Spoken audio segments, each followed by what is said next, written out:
لما تقول مصر يعني تعرف حجمك. ادي التحية الأول وقف انتباه. مصر دي اللي شالت همك واللي علمت الكون معنى الحياة.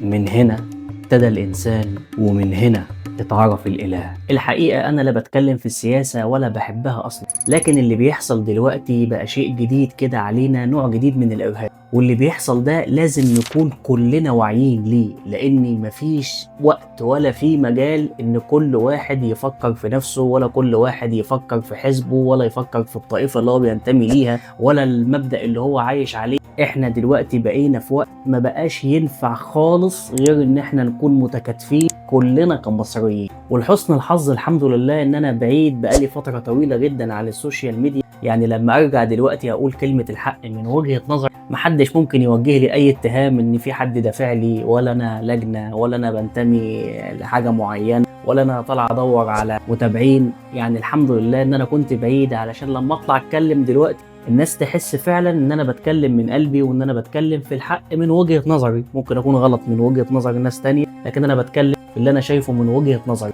اللي احنا فيه دلوقتي ما بقاش ينفع خالص غير ان احنا كلنا نكون ايد واحدة، لان فعلا المؤامرة بقت علنا خلاص. اللي بيحصل دلوقتي ان مفيش اي دولة واقفة مع القضية الفلسطينية غير مصر، والموضوع ملوش اي علاقة تماما بفتح المعابر ولا قفل المعابر. والقصة اصلا مش قفل المعابر، مصر مش قافلة المعابر من عندها، المعابر معروف مقفولة من عند مين.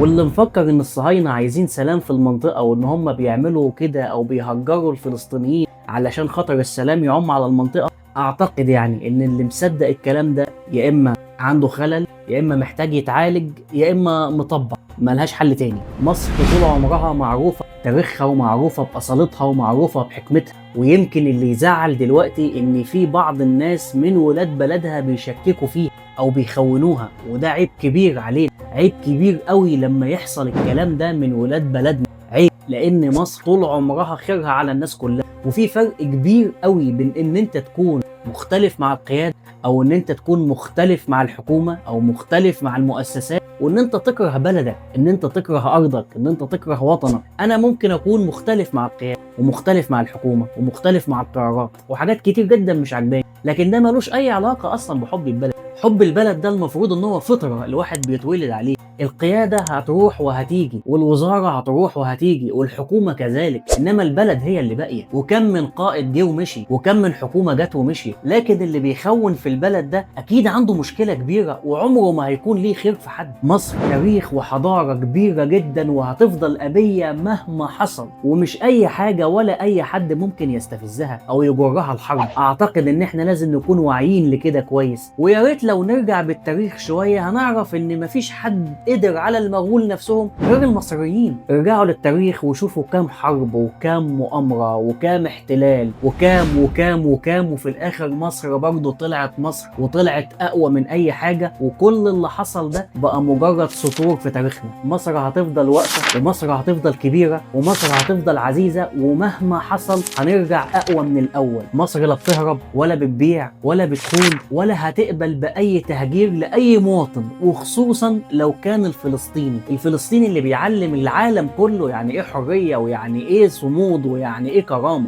انتوا بتتكلموا في ايه؟ ولو هي بتتصفى دلوقتي وان احنا هنقبل بالتهجير، طب كان ايه لازمة كل الصراع اللي حصل؟ كان ايه لازمة كل الحروب؟ كان ايه لازمة الملايين اللي ماتت؟ لو انت عايزني افتح المعابر وان انا اقبل بالتهجير، غزة عمرها ما كانت لوحدها، وربنا اعلم احنا قد ايه بننزف علشانهم من هنا. لكن ايه اللي في ايدي اعمله لك؟ ايه اللي انت ممكن تقبل بيه؟ ان انا ادخل في حرب علشانك؟ طيب انا ممكن ادخل في حرب علشانك، لكن مين هيقف جنبي؟ مين هيساعدني؟ لو انا جيشي اتدمر، لو انا بلدي اتدمرت، هيبقى ايه اللي باقي؟ ايه اللي باقي؟ انا وانت نتصفى؟ يعني انت اللي يرضيك ان انت تتصفى وانا كمان اتصفى؟ هل ده هو اللي يرضيك؟ هل ده هو اللي يرضي العرب ان مصر تتصفى؟ موقف مصر مش جديد، مصر موقفها ثابت تجاه القضيه الفلسطينيه من قديم الازل. وفي عز ما كانت العروبه كلها بتتهز، مصر كانت هي الميزان. وفي الوقت اللي اغلب الدول باعت القضيه القضية علشان خاطر مصلحتها، مصر هي الدولة الوحيدة اللي وقفت وقالت لا، واستحملت الانهيار الاقتصادي، واستحملت شروط النقد الدولي، واستحملت الغلو الأسعار. كل ده علشان خاطر بس لو كنا قلنا ماشي والقضية تتصفى كان احنا بقى وضعنا غير الوضع اللي احنا كنا فيه. وانا دلوقتي مش طالع اكسب تأييد منك او من اي حد، انا طالع دلوقتي بتكلم باللي في قلبي واللي انا حاسه، ان انا مع بلدي ايا كان السياسة اللي هي فيها، لان الوضع اللي احنا فيه حاليا ما بقاش يسمح بغير كده. ويا ريت نكون منصفين شوية، يا ريت نكون منصفين شوية في حق مصر. مصر يمكن الدولة العربية الوحيدة اللي اي حد ممكن يروح لها وهو مطمن، لا بتسأله على اقامة ولا بتسأله على فيزا ولا بتسأله على تأشيرة ولا بتسأله على اي شيء. بلاش ننكر فضل مصر على العالم كله، مش بس على العالم العربي. وبالمناسبة انا مش طالع افكرك بوطنيتك ولا عروبتك، لان لو انت بعتها او خنتها ده شيء يخصك، لكن اللي يخصني انا ان انا اطلع اتكلم ودافع عن بلدي اللي انا بحبها. هو ده على الاقل مبادئ النخوة اللي انا اقدر اعملها وان انا اقدر اقولها في حق بلدي. انت بقى بايع القضية وانت رايح تتظاهر في ارض الاحتلال، انا الصراحة يعني ما عنديش كلام اقوله لك غير ان انت ربنا نزع منك العقل والحكمة والضمير وحاجات كتير قوي ما اعتقدش ان انت تعرف حاجة عنها. احنا مش بس اهرامات ولا بس تاريخ ولا بس حضارة ولا مجرد نقوش مكتوبة على حجر، احنا حضارة ماشية على الارض بيعبر عنها كل مصري. ولما قلنا ارفع راسك فوق انت مصري ما كناش بنكذب، احنا السلام وقت الحرب، والحرب لو السلام اتهان، وطول عمرنا واقفين لهم زي اللقمة في الزور. ولو العالم كله قال لهم ماشي وحاضر احنا بنقول لا، وهنفضل نقول لا علشان ما بنقبلش حد يفرض سياسته علينا. وده تاريخنا على فكرة مش جديد علينا. الفلسطيني دلوقتي كسب تعاطف العالم كله، عمرها ما حصلت في التاريخ دي، عمرها ما حصلت في التاريخ ان الكيان يكون مغضوب عليه من العالم كله. لأول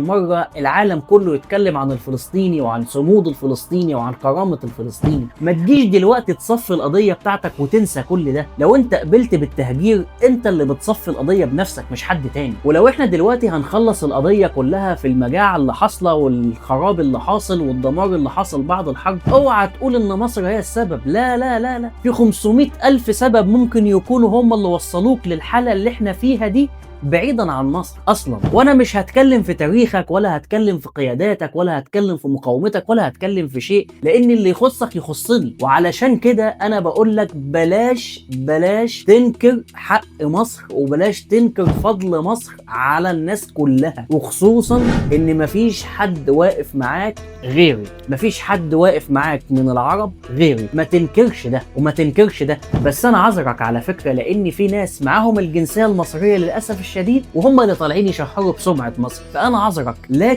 لكن اذا في شوية انصاف هتعرف ان مفيش حد وقف مع القضية دي غير المصريين. وعلى فكرة انا لا بلوم حد ولا زعلان من حد ولا في حد اساسا يخصني في شيء غير ان انا افهمه ان مصر بلد كبيرة وان مصر بلد عظيمة، وانا من حقي كمواطن مصري ادافع عن بلدي زي ما اي حد في الدنيا بيحب بلده وبيدافع عن بلده. كل مواطن بيدافع عن بلده وبيحب بلده، وده الصح. كل واحد بيشوف ان بلده اعظم بلد في العالم. لو انا كنت مولود في بلد تانية وفي جنسية تانية كنت هطلع اقول نفس الكلام عن البلد دي. ده الطبيعي، دي الفطرة السوية. احنا لا بنخاف من حرب ولا بنخاف من ارهاب ولا بنخاف من مؤامرات ولا بنخاف من تشويه سمعة ولا بنخاف من اي حاجة خالص. وياما دقت على راس طبول وتاريخ مصر يشهد. وابويا الله يرحمه واكيد ابوك انت كمان يا اما كان جندي في الجيش المصري يا اما حضر حرب مرت علينا من الحروب اللي فاتت دي كلها. المهم ان الصراع اللي احنا فيه ده مش جديد، لكن الجديد هو التخوين، ان احنا نخون بلدنا، ان احنا نكره بلدنا. ده اللي جديد وده اللي احنا للاسف الشديد المفروض ان اي حد واعي واي حد بيحب البلد يطلع يتكلم ويطلع يفكر الناس بفطرتهم السوية. ايا كانت جنسيتك ايه لازم تحب بلدك حتى لو انت مختلف مع القيادة بتاعت بلدك، وايا كانت قيادتك ايه وايا كان بلدك ايه. احنا دلوقتي في وقت وفي صراع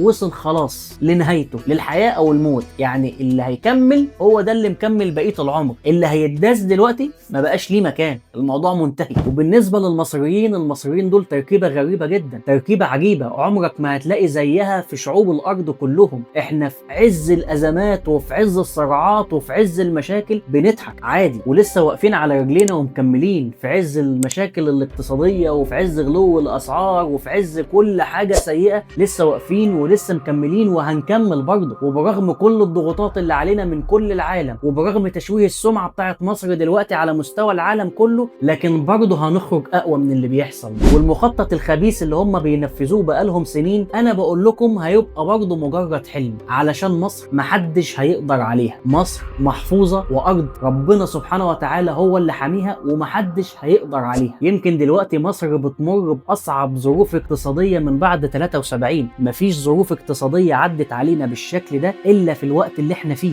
لكن برضه على قد ما نقدر بنحاول وبنكمل وبنجتهد، وكل واحد ممكن يكون بيعمل حاجة واتنين وتلاتة علشان يكفي نفسه، لكن ده مش معناه ابدا ان احنا نيجي على البلد، او معناه ان احنا نشوه سمعة البلد، او ان احنا نسافر بره البلد ونشتم في البلد. مفيش حد سوي بيعمل كده. الوضع اللي احنا فيه ده ما بقاش مستحمل لا مؤيد ولا معارض. الوضع اللي احنا فيه ده بقى بيفتح مجال لاي حد في الدنيا ان هو يتجند ويكون ارهابي تاني، لان اللي بيحصل ده سهل جدا جدا جدا ان انت تدفع لاي حد ولاي جهة وتبقى في صالحك. لازم نكون واعيين، لازم نفهم ان دي بلدنا، وان القيادة اللي موجودة سواء مكملة ولا مش مكملة هيجي وقت وهتمشي، والحكومة هيجي وقت وهتمشي، البلد هي اللي باقية، احنا نفسنا هيجي وقت علينا وهنمشي، واولادنا هم اللي هيكملوا مكاننا. يا جماعة اللي ملوش خير في بلده ملوش خير في وطنه ملوش خير في حد. احنا وصلنا لمرحلة من النطاعة لأول مرة تحصل في التاريخ، ان في مظاهرات في ارض الاحتلال نفسها بتقول ان مصر هي اللي قافلة المعابر. انتوا متخيلين يعني احنا وصلنا لفين؟ الحرب الشعواء اللي بتحصل على مصر دلوقتي يمكن تكون مش جديدة، ولكن هي عنيفة قوي ومتصارعة قوي خلال الايام اللي فاتت دي. يعني الحرايق ومهاجمة السفارات وتشويه السمعة والعالم كله يتقلب كده في الصحف على مصر، هو ده مش جديد، لكن عنيف قوي ومتصارع قوي خلال فترة صغيرة. لكن برضه بإذن الله هنعدي منه وهنعدي منه أقوى. بس بعد ما نعدي منه بقى من حقنا نشوف كان مين معانا ومين علينا، ومن حقنا ان احنا نحط حدود مع اي حد. ابويا الله يرحمه كان بيحكي لي ان بعد 67 ما كانش فيه اصلا اقتصاد، مش مجرد ازمة اقتصادية، لا ما كانش فيه اقتصاد اساسا، ما كانش فيه بلد اصلا علشان نقول فيها ازمة اقتصادية او ما فيهاش ازمة اقتصادية. البلد تقريبا كانت مدمرة تماما، ويمكن كانت محتاجة 100 سنة علشان تفوق ويمكن اكتر، لكن سبحان الله ربنا قدرهم وفاقوا منها. قلت له طب انتوا عشتوا ازاي؟ يعني كنتوا بتعملوا ايه؟ كنتوا بتعيشوا ازاي؟ بلد ازمات وديون وقروض والدنيا يعني مفيش خالص، كنتوا بتعملوا ايه؟ كنتوا بتعيشوا ازاي؟ قال لي اجابة بسيطة قوي، لا فيها سياسة ولا فيها فزلكة ولا فيها شعارات ولا حاجة خالص. قال لي يا ابني ربنا سبحانه وتعالى احن واحسن من الكل،